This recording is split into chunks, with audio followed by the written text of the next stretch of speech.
Como fazer palestras, a arte de falar em público, o sucesso em apresentações de impacto, dicas para uma boa performance. E a música de Luísa Gontijo, que promove seu primeiro trabalho. Eu sou Patrícia Pinho e o programa está começando.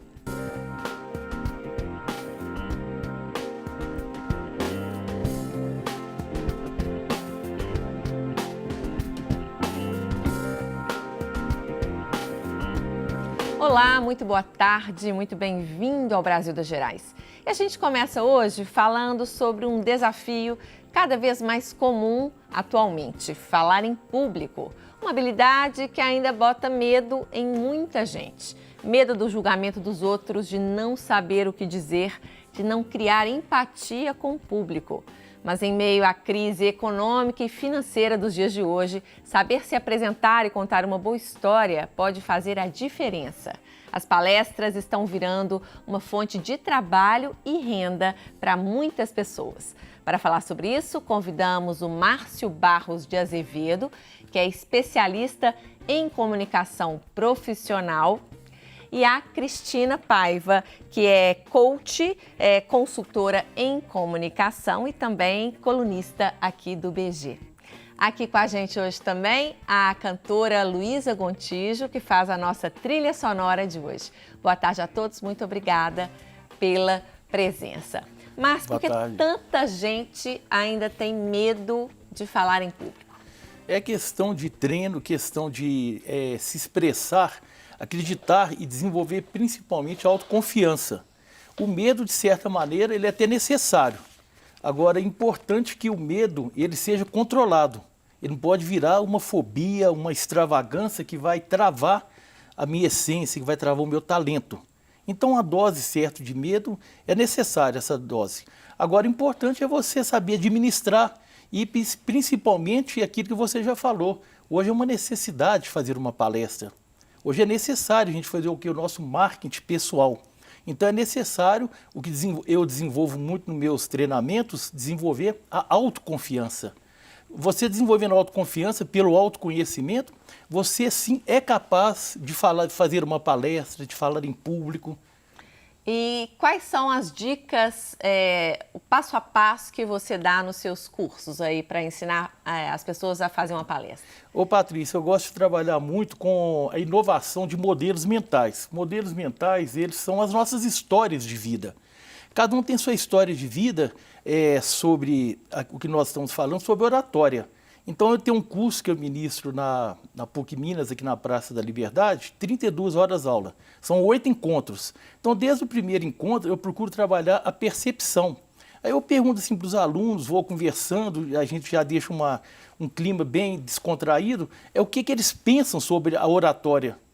Porque todo participante ele já tem uma história, ele já tem um conceito sobre oratória. E às vezes ele tem algum conceito que ele pode ser limitante.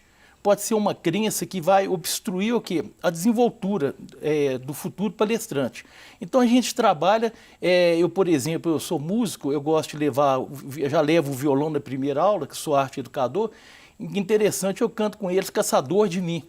Por tanto amor, por tanta emoção, a vida me fez assim.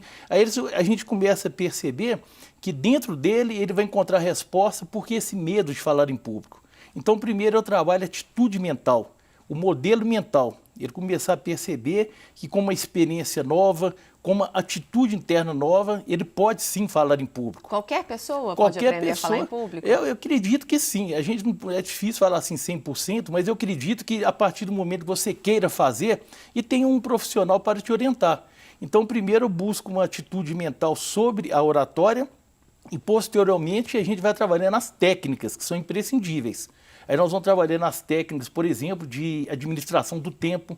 É muito importante administrar o tempo. A cobertura visual, a estrutura de uma palestra, ter princípio, meio e fim. Mas o mais importante é esse trabalho de uma atitude mental, de uma percepção que se eu tive uma experiência negativa com oratória, eu posso transformar essa experiência em algo positivo.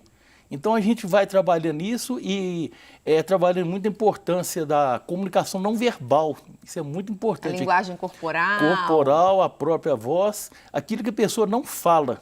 Então ela vai percebendo isso, ela vai se encontrando, e ela se encontrando vai gerando autoconfiança. Ela consegue fazer palestra, consegue dar o seu recado. E a gente sempre faz, eu procuro sempre fazer uma ponte, não só ali na sala de aula, porque comunicação é tudo, né? Então a comunicação é importante que você tenha desenvoltura, que você saiba transmitir suas ideias em todos os ambientes, não só para uma plateia, né? Em todos os lugares, numa festa de aniversário, num casamento, na vida social, na vida familiar. É muito importante a pessoa estar apta, né? Ela estar capaz de falar quem ela é. Que bonito isso no mundo de hoje, nós precisamos saber quem é você. É a primeira pergunta hoje, nesse mundo de uma transformação assim, muito brusca, né? Muito agressiva a transformação hoje. Eu creio que é um passo imprescindível. O autoconhecimento, né? Porque muitas vezes nem a gente sabe quem somos, né? É o primeiro passo, autoconhecimento, autoconfiança e habilidade de falar em público nesse novo mercado de trabalho, né? Nessa que a gente chama de revolução 4.0, indo para o mundo da tecnologia, para o mundo digital, que tudo vai acontecer de uma maneira, está acontecendo de uma maneira muito rápida. É muito importante você se posicionar. Cris, e como fonoaudióloga, você já deve ter trabalhado com inúmeras dificuldades aí das pessoas, além desse medo de falar em público, como, por exemplo, a pessoa às vezes tem uma gagueira ou é extremamente tímida. Isso também dá para ser trabalhado? Sim, sim, com certeza. Como ele falou, né, nós trabalhamos o que está lá dentro, o interno, os modelos mentais, e também quando a gente trabalha o externo, a gente consegue mexer nesses modelos mentais também, porque a pessoa se sente preparada.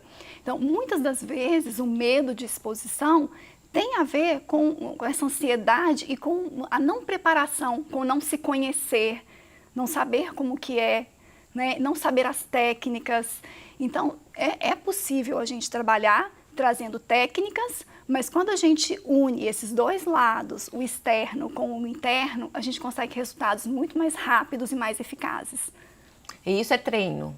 Com certeza, é treino, né? Então, assim, existem técnicas de preparação. E quando a gente fala em preparação, é uma preparação que vem lá do início, desde a construção do seu conteúdo. Não é uma preparação que acontece no momento, no momento em que vai se expor. Mas é uma preparação que começa lá atrás. Então, isso é muito... E qual é uma característica que chama atenção, na sua opinião, aí, dos grandes oradores? O que faz realmente engajar um público, uma audiência, segurar a nossa atenção numa palestra ou numa apresentação? Existem vários recursos que as pessoas utilizam. Na verdade, a gente fala do equilíbrio, né? Do equilíbrio entre o conteúdo, o design, que às vezes numa apresentação a gente se baseia muito em slides, né? E também a performance do comunicador. E aí a performance, que é isso, é o tom de voz, uso de ênfases, de entonação, uso de pausas, a linguagem corporal, tudo isso influencia para você conseguir engajar mais a audiência.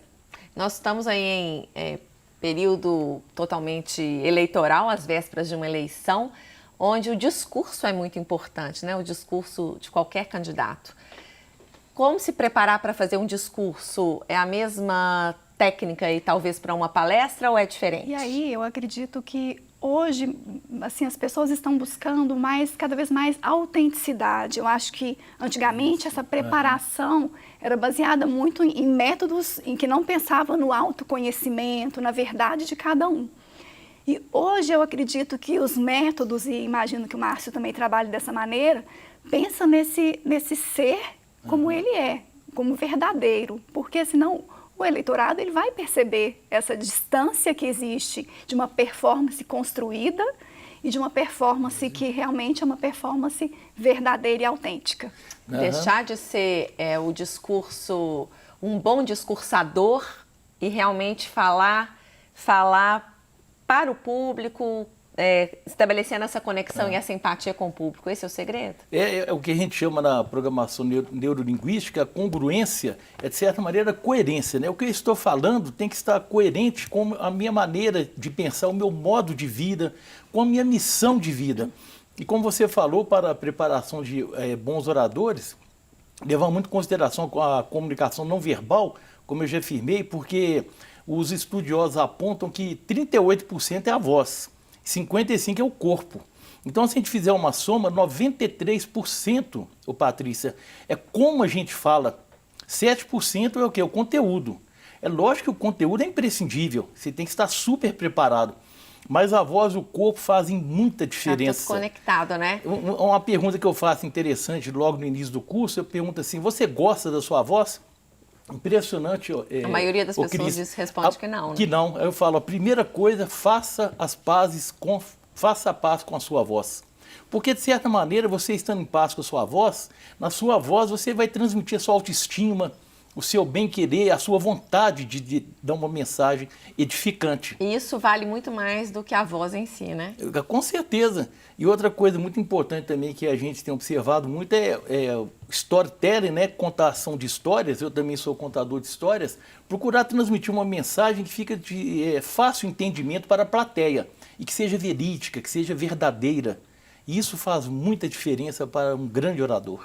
A gente está falando em grandes oradores, a gente separou o trailer do filme O Discurso do Rei, que muita gente aí conhece.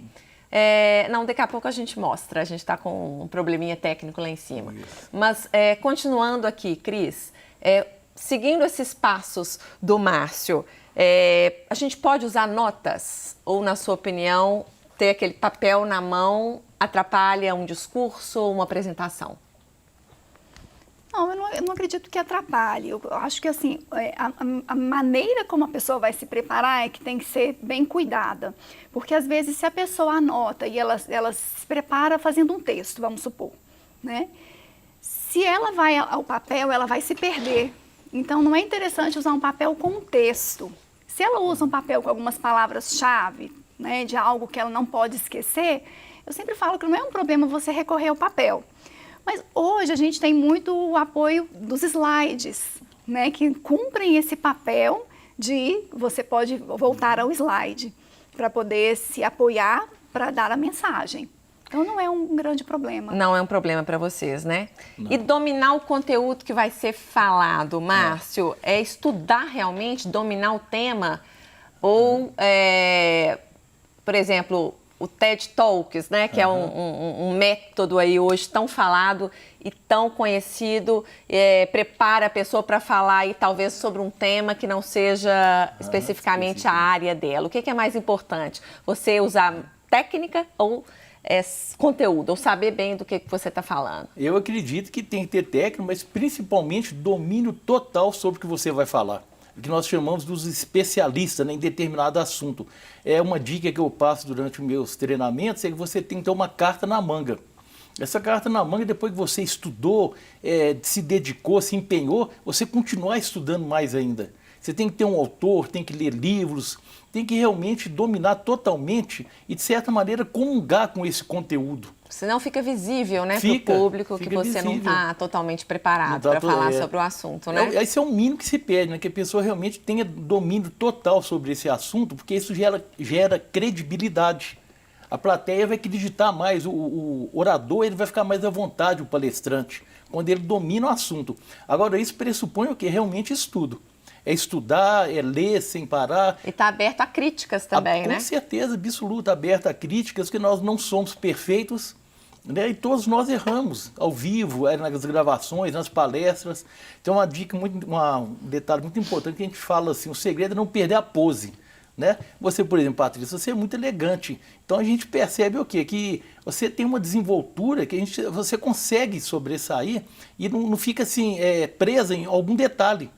Você vai em frente, isso é importante. Muito obrigada, principalmente em programa ao vivo, né, onde imprevistos acontecem o tempo todo. Isso.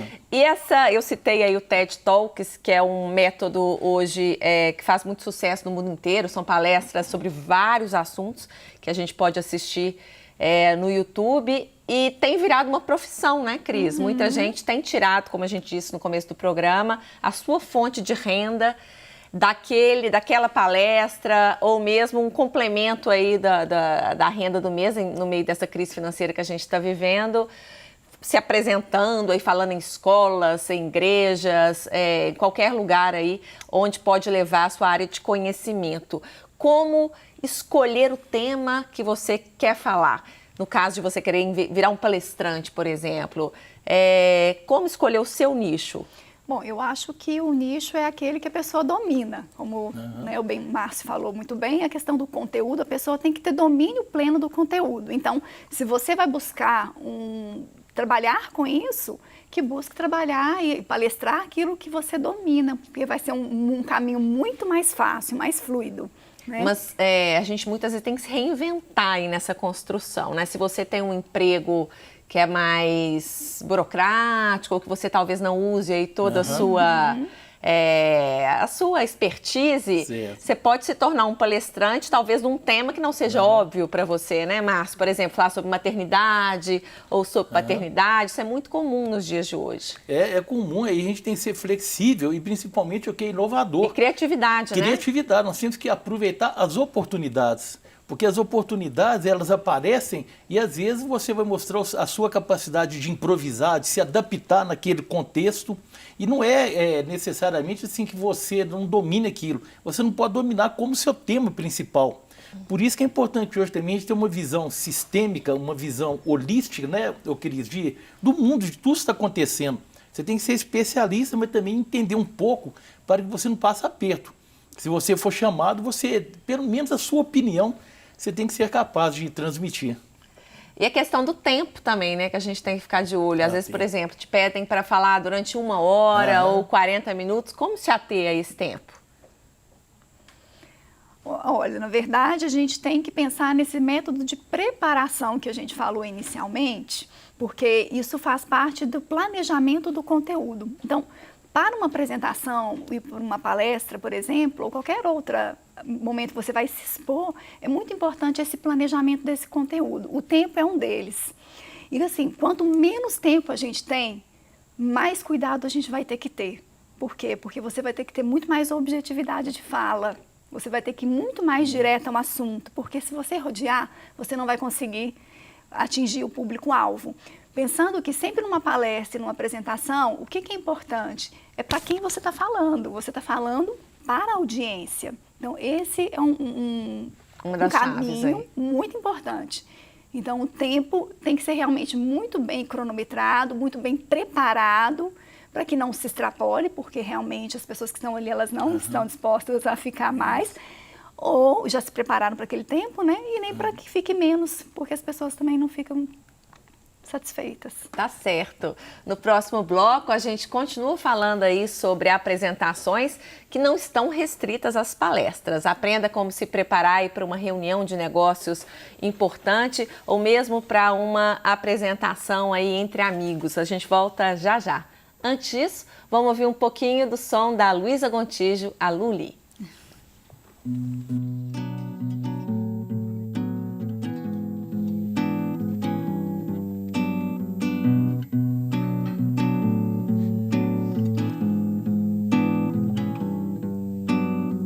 Pela varanda posso ver o fim da tela da TV, refletindo toda a sala, refletindo a madrugada da janela.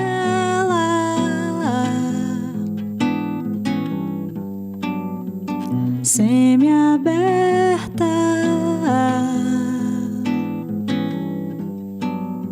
daqui de fora posso ver aqueles prédios amontoados e aqueles em construção. A cidade dorme acordada numa orquestra desarranjada e o vento na contramão. Então são 1:30 da manhã. O telefone toca. Você quer outra vez me ter?